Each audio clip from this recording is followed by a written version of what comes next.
Hello everyone, this is a HorrorDeconstruction with your host Compan. Ghost. You can find us on Tumblr, Twitter, Facebook, as well as Instagram. For the film today we are reviewing is...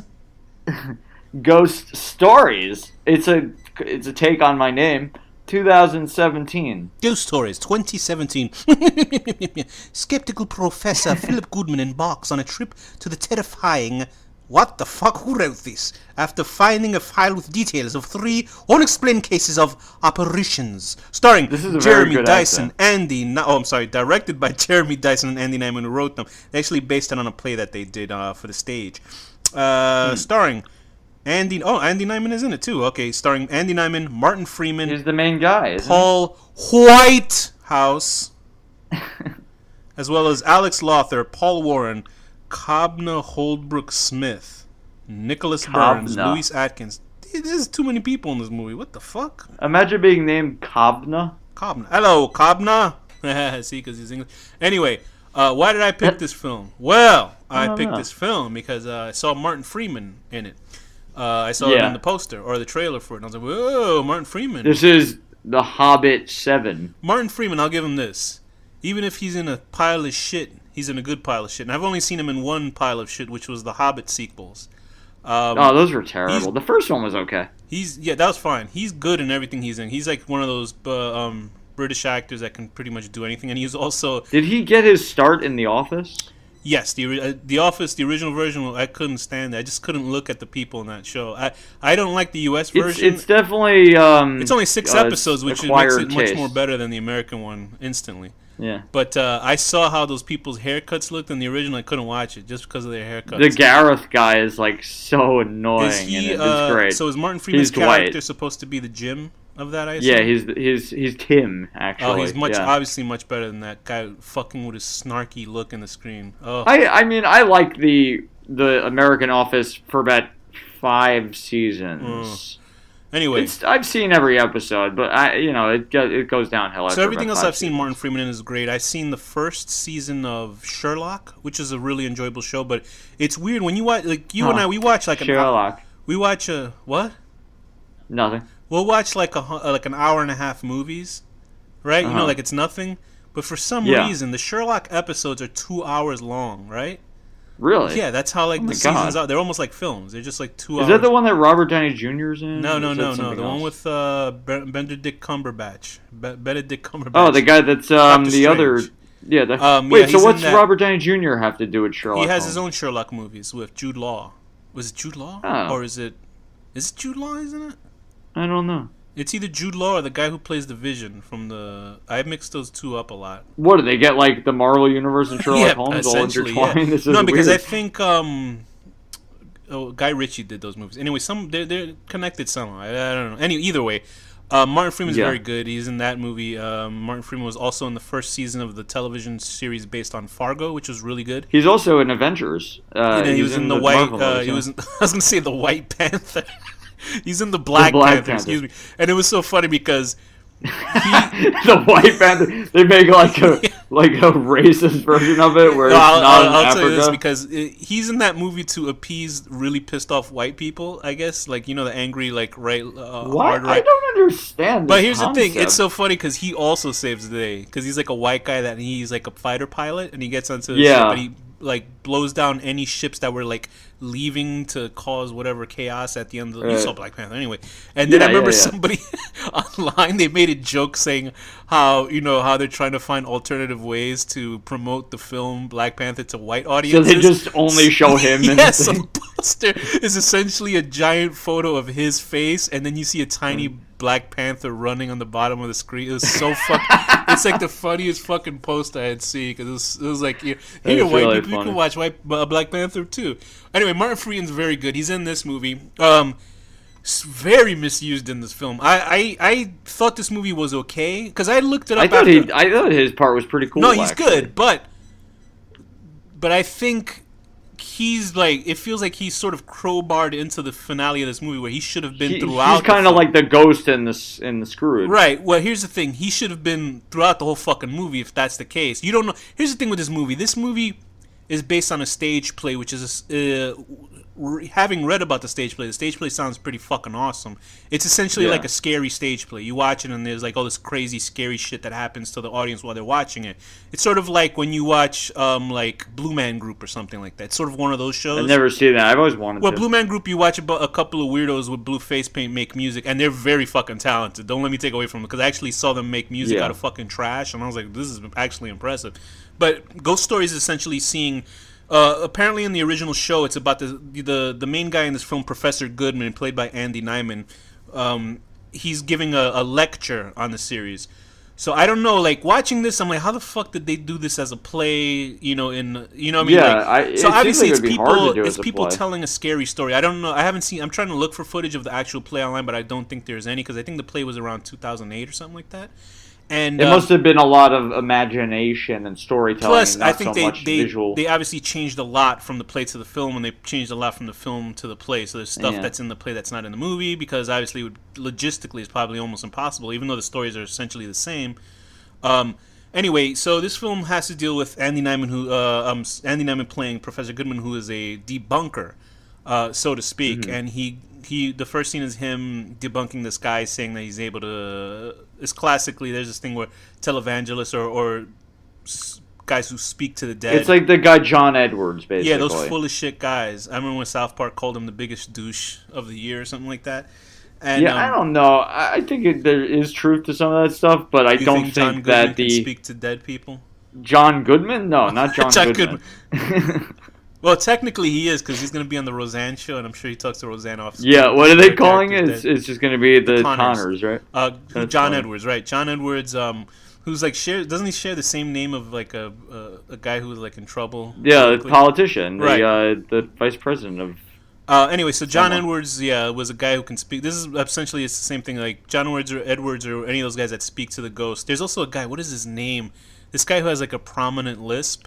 He's like, I'm talking to a man who was dying, and he's like, I forgot his name. Oh, he's like a George Costanza body type. Like a little mustache guy. Yeah, he had a little mustache. Yeah. Anyway. I know who. And there's also the dearly departed Sylvia Brown, who was a psychic, a quote unquote. Who I remember like. Well, this is the thing. I don't necessarily think that those people have this ability, but I think someone in the world has the ability. Yes. Anyway, so I remember like Sylvia Brown. She used to be religiously on this guy named, what the hell is his name? Montel Williams. This guy used to have his own talk show on Fox back in the day, and there's a specific scene that she did where she was talking to people and she was trying to figure out how they died. Or I see this person talking to me. And so she picks this couple out of the crowd. She goes, I see your daughter. It was either daughter or son. I think it was a daughter. She goes, I see her drowning. She was drowning, right? And then the parents are like looking at each other like, what the fuck is she talking about? Because their daughter did die. But then they're like, yeah, she was in one of the fucking 9/11 buildings. So it's like, shit. I don't know how you drown in that unless the fucking sprinkler went crazy. But they were like, they're looking at it like, and I didn't mean to make a joke about that, but it's like, what the fuck are you talking about? But anyway, that's essentially what it is. He's debunking those type of people. And he debunks a guy earlier in the film. And that is actually how, those guys do it. They have the people fill out a questionnaire, and then they, have people talking to them in their ear about it. And they'll say, one of the funniest things like I ever heard Howard Stern say was like, if a ghost is talking to you, why would he just say W, like just the name of the letter of the name? Why didn't he say, hey, I'm here? Maybe they can't talk. Maybe they can only why would draw they say the letter W or something. Well, now we know Danny's out of his mind. So anyway, go on. What happens is this guy, Professor, what's his name? Professor Goodman. Philip Goodman. He we find out at the opening. He said that his father's religion destroyed everything. So I guess that gives him a skewed view of religion and religiosity. Anti-religion. What's the difference between Jews in England and Jews in the United States? One was closer to getting killed. But I guess that makes sense. In the Holocaust? I don't know. I guess that's right. And so anyway, he obviously has a chip on his shoulder from his dad being so overbearing, because I guess the daughter was dating a non-Jewish guy. I don't know if he was Middle Eastern or something. The shame. We're not talking about your personal thoughts about this. So he decides to, he gets contacted. We call them Gentiles. He gets contacted supposedly by this old guy that he fell in love with. The whole reason why he got into this business of debunking people was this sort of science focused guy. I forget what the character's name is. Charles Cameron. Charles Cameron, who is essentially, if you ever look up online, there's a guy called the Amazing Randy. He's this old guy who debunks everybody live on TV. Just look up Amazing Randy. It's great. He there's a clip of him online talking to this guy who swears that he can move some shit with his mind or something. And Randy's like, "Oh, okay, I'll give you $10,000 if you could do that." And he can't do it. And it's funny because the guy he ends up debunking ended up molesting some kid and like getting arrested for it. He had that's not the funny part. I'm just saying it's funny that the guy used his psychic powers. Imagine he molested him with his mind. But Amazing Randy, the funny thing too is like Amazing Randy's like in his 90s now. He's like this little old man, and he has a young Latin lover. It's so funny. Okay. But if you look up, there's a great documentary about Amazing Randy that you can find online or wherever. I'll look that up. He's really interesting guy. Anyway, so Goodman gets contacted by somebody saying from that they this are guy Cameron, saying that he's Cameron. That I'll say I was actually impressed by. We're gonna spoil the movie anyway, so don't listen to this anymore unless you want to hear about it. But you already know. We enjoyed it. I didn't think it was the greatest sort of thing, but I enjoyed it. I mean, it's full of like a million tropes. Oh, it is. I didn't expect. I thought, looking at the guy Cameron, I was like, this is obviously a guy in old makeup. But I thought that was good that it was Martin Freeman. I didn't think it was him. Yeah, what I liked actually. Well, let's discuss the actual stories. Okay, so this film consists of 3 short ghost stories that almost feel out of place in this film. To me, the first one is the best story, and it just because. Thought so? Yeah, because it actually was fucking scary. I mean, like, the ghost in itself sucked. The little girl was, like, not scary because she was, like, these bad digital effects of making her look skinny. But it was actually, for a long time watching it, like, it was, like, a guy getting scared. The other 2 stories were, like, fucking short. Like, really short scenes. And you're like... I found all 3... The second one I enjoyed, but the other 3 I found very bland. But you liked the middle one because it was funny. You know what I mean? Because it wasn't like a ghost story. Yeah. This movie... I like the little creature, but then when I started to enjoy the movie, it was after the ghost stories were over, and then it was like... Yeah, that was fine. Again. But here's the thing. When you hear this movie called Ghost Stories, and I thought it was supposed to be an anthology, and the stories within the movie are like fucking less than 5 minutes each. You're like, what's going on? So you figure there's a longer story. And they try to crowbar this twist ending that works in the play, but for me it didn't work in the movie because there's nothing that I liked it. Okay, good part. For you, but to me there's nothing in the film. I'm sorry to be like dismissive. There's nothing in this film that says, there's something like you're not supposed to see a twist coming. No, there is though. There's all kinds of hints. But for what? Like, you don't know what the fuck's going on. Like, I don't know what's going on. To me, when I'm watching it going, oh, hey, look at those 3 guys out on the beach. Oh, that's scary. Oh, okay. What the fuck does that got to do with anything? Oh, look at this guy with a hoodie on following you. Oh boy, I wonder what that's about. And they're like, hey, did you know that the main character made a kid who with developmental disabilities go inside of a cave and died, and now he's guilty about it, so he tried to kill himself? Oh, what the fuck? Where'd that come from? There's nothing in the movie that's like anywhere near all of the things. Like throughout every single one, you'll see characters that end up coming in his stories. I get it, but those things are so out of fucking context. The only context that I know about this film in the beginning, like, all we know about Goodman is that his dad was an asshole. Yeah. That's it. And nothing else. And he hates religion. That's it. There's nothing showing about his childhood or something traumatic other than his sister. That was it. There's nothing. So it feels like at the very end, it's like, hey, here's this story we didn't tell you about. What a twist, right, guys? And like it's jabbing us in the fucking shoulder with its elbow or in the stomach with its elbow. I don't think it's meant to be. I don't think it's trying to be so like. I know. It has to be in the stage play. This was much more fluid. Like that had to be way more apparent in the stage show than when it is in this film, because then in the film it makes no fucking sense. It's just like, hey, look, this is a twist, and it's like, well, this movie isn't like, no movie is supposed to be set up to have a twist, really. I don't think it's really meant to be like a. I mean, it is a twist, but I don't think it's supposed to be like, oh, we got you. It's a groundbreaking thing. I think it was just more like when we see, it was just more like, oh, this is a ghost story. We didn't. a movie about ghost stories. I know, but it's almost like we saw the Cabinet of Caligari, and here's a spoiler for that one too. Come back in 5 seconds. Caligari, the whole movie was taking place in the guy's mind. Or Jacob's Ladder. This is the same Jacob's Ladder. This is the same thing that's happening here. Yeah. And the thing is, and I'll give him the credit that Caligari didn't do that either. It didn't say. It sort of came out of nowhere at the end of Caligari as well. Well, Caligari was, but it's impressive probably because the first it's time an that's older ever film, happened. you know, and he's using all those characters in his real life to tell the story, and that's essentially what's happening here. But it doesn't have, to me, it doesn't have the same effect because I don't know what the fuck is going on. Like, it seems like I just was looking at this as this is a movie that's just full of a million tropes, whatever. So once I get past that concept and just appreciate each story for what it is, and then his story, and stop thinking about the writing aspect of it. Is that at the end you're saying that you appreciate it after the fact or before it? I'm just saying, afterwards. I'm saying looking at it as just like, was this movie, like, were the stories actually cool, and was his story cool? Like, yeah, I enjoyed parts of it. Like, I thought it's an enjoyable movie. Listen, the ghost stuff. What's that kid's name? Like Kojaks or something? The kid that had like Down syndrome that died of asthma. Yeah, well, that's his nickname, Kojak. Yeah. Whatever his name was, like. The fucking scene where he's like a ghoul now and like he looks great, dragging him back. That was awesome. He's great. Like, no, everything. Listen, everything that's spooky about the film is fucking great.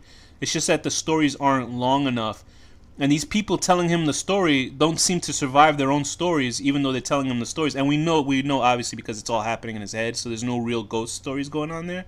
So there's no paranormal shit happening in the film. It's all in his head. So it's none of it happened. It's all in his mind. Right. So now we know that there's no actual ghost stories in the film. And to break down the 3 stories within, the first story has to deal with this guy who, was it Tony Matthews? The guy who works at I guess they're supposed to be watching a construction site or a condemned building.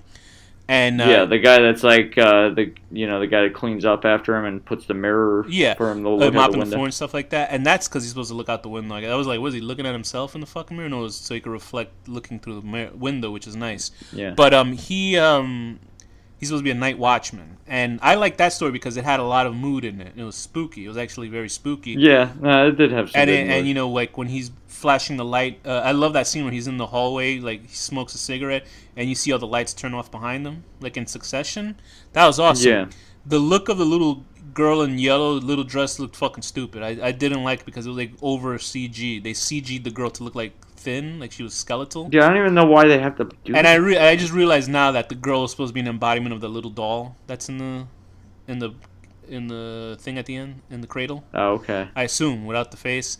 That's the first story. I liked that one, except for her looking like a fucking cheap CGI skeleton. That was fine. Yeah, I agree. The second one I gotta give credit to is the kid Alex Lothar, who's in it. It's fun. No, it is. But I mean, it's so even more shorter. There's nothing The spooky stuff happens when he goes to his apartment. Like the part when he goes and he looks inside the fucking kitchen and his mom and his dad are just standing there like statues.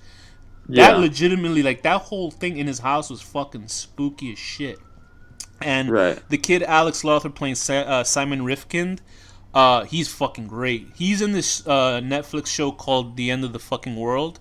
And I mean, that show was okay. I think I've heard of that. Yeah, you should check it out. It's an okay show. It's not that great. It's sort of like Thelma and Louise, but like teenagers in Britain. So it has like this sort of dark comedy. But they really pussied out with that movie because it was based on an indie comic, an American indie comic about the same thing, like these 2 kids that accidentally kill somebody. But in the comic book, it's like, because it's like really sort of indie comic where it looks like shitty art, but it's interesting looking enough that you want to keep reading it. And then that one had like Satanists chasing after them, but they pussied out and it's not in the movie. And and they're having a second season. I like, just by watching I don't know how they're gonna have a second season because the first season is pretty finite how it follows the comic. Anyway, go watch that. And he's a real douchebag in that fucking show because he wants to be a serial killer, but like he ends up falling in love with the girl he's with. And he reminds me a little bit of Hugh Grant. You know, that sort of... I want to be a serial killer. I tried it for a while. Which one? Just wasn't really my thing. What'd you say? I'm not going to repeat it. So he sort of reminds me of Hugh Grant in that way. In the other film, he's sort of a dick, but in here, he's acting completely different. He's great in this role. He's like this manic, he's just silly, like kid. Over the top. And in the part when he I guess he hits Baphomet with his car or some sort of goat man in the woods, and like the creature tells him like to stay in the car, and he goes, "Fuck this," and he just runs out. Then he gets swallowed by a tree, and I'm like, what the hell is going Yeah, on? how did he get out of it? And I just realized now when he went up to Goodman went up to his apartment and he looked up on the floor above his room, he saw like a guy in medical scrubs walking around. So I guess that's like the hospital. Okay. It didn't really explain how Goodman tried to commit. Oh, wow, he tried to kill himself in his car, right? Asphyxiation, yeah. He strangled himself in the car, or what the fuck? He closed up his exhaust pipe. Oh, okay. But like, it doesn't explain why. I guess he had issues with his father for whatever reasons. And in the third story with Martin Freeman He plays obviously very guilty about killing this kid. Martin Freeman, who, Goodman? Yeah. He killed his kid? He killed the kid that was in the cave. He didn't kill him, but he didn't talk about it. Oh. Yeah. So the third story has Martin Freeman as this rich guy who's conveying a story about how his new house was haunted at the same time his wife was essentially giving birth to this malformed child, Right. split her in half, and she died, and then she comes back as a ghost. Is that what was the scene that scared you? Was it that, or was it the guy with the hoodie? Well, it was like a jump scare. It didn't like scare me. It's just like it actually did make me jump. Which scene? Where the fucking ghost comes up to the screen really quick. Next to the I really wasn't expecting it. I was like, like Jesus Christ. Oh, okay. Yeah. The only thing that made me jump was the yellow when the guy lit up the corridor and you see the little girl in the yellow dress came up, and I was like, whoa, what was that part?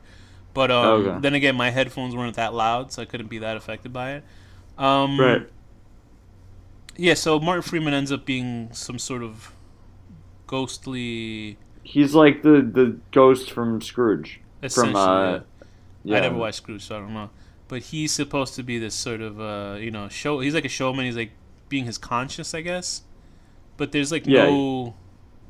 It's like he's trying to make him. He's trying to make him feel guilty for what happened as a kid, but that like comes out of nowhere.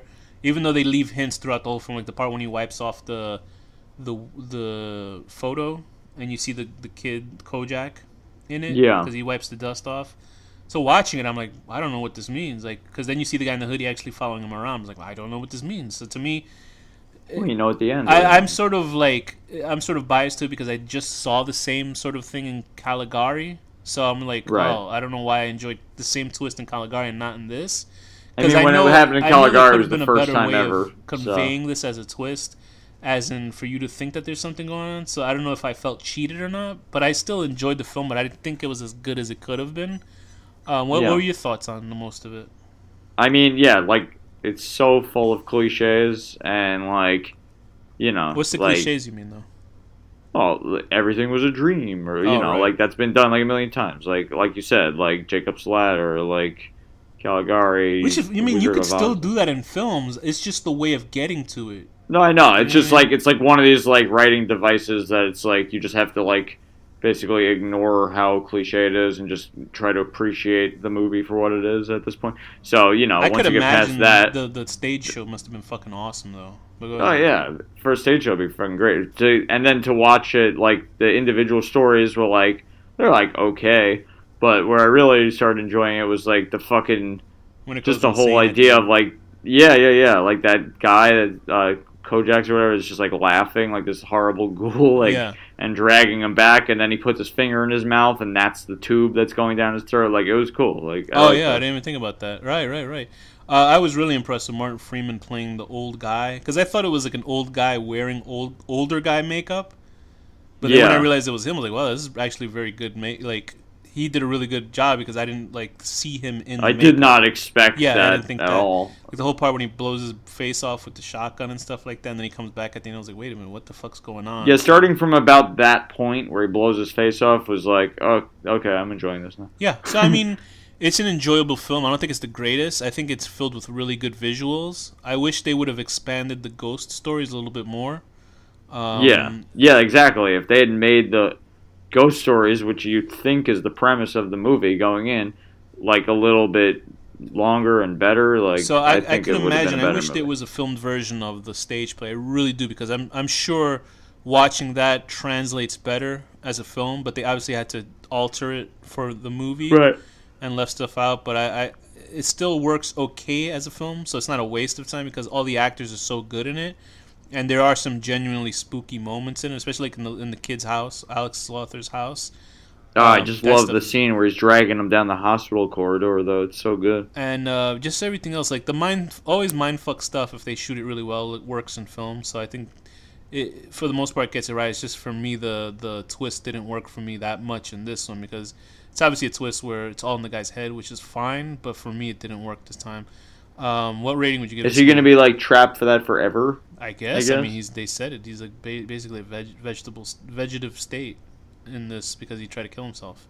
I'm gonna give this. I give it a 7 out of 10.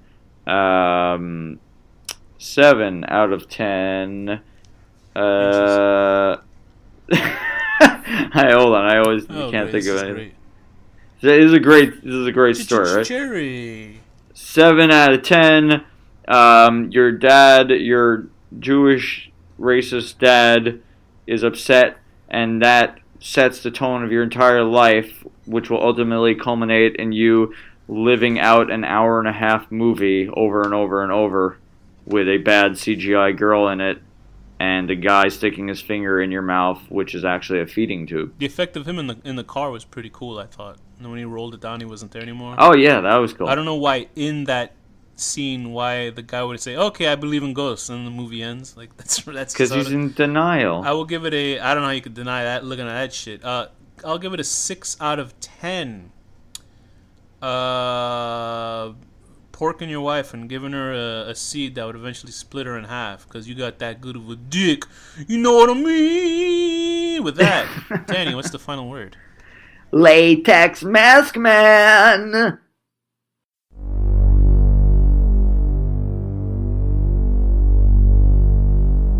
The Horror Deconstruction.